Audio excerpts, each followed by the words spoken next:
Jésus, comme tous les condamnés à mort, est à la merci de la tourbe qui passe en l'insultant. Et ceux qui passaient l'insultaient, en branlant la tête et en disant: Toi qui détruis le temple, et en 3 jours le rebâtis, sauve-toi toi-même si tu es le Fils de Dieu. Alors descends de la croix. Matthieu 27, verset 39-40. Mais comme tout condamné par la justice humaine, il est livré aux magistrats. Et si les magistrats sont iniques, il lui faut boire la coupe jusqu'à la lie. Et le peuple était là qui regardait. Or les magistrats se moquaient, disant: Il n'en a sauvé d'autres qu'il se sauve lui-même s'il est le Christ de Dieu, l'élu. Luc 23, verset 35. C'est d'ailleurs la même hargne de la part des grands prêtres et des scribes. Tous ceux qui sont en place, qui craignent pour leur influence, se libèrent de leur crainte en se gaussant du condamné.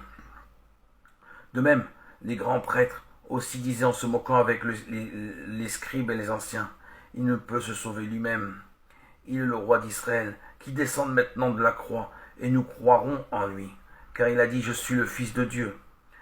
Matthieu 27, versets 41-43. En dernier, ce seront les soldats. Les soldats aussi se jouèrent de lui, s'approchant pour lui offrir du vinaigre et disant: Si tu es le roi des Juifs, sauve-toi toi-même. Luc 23, versets 36-37. Très justement, Luc, au moment de la crucifixion, fait remarquer que le peuple regarde et se tait devant le désastre, alors que les gens en place insultent le condamné. Et voici que va se réaliser la parole même qui l'accuse. Et ceux qui passaient l'insultaient en branlant la tête et disant: Et toi qui détruis le temple et le rebâtis en 3 jours, sauve-toi toi-même en descendant de ta croix, de la croix. Marc 15, verset 29-30. Ce sont ces paroles du Seigneur justement qui vont libérer l'homme de la mort et qu'il va réaliser.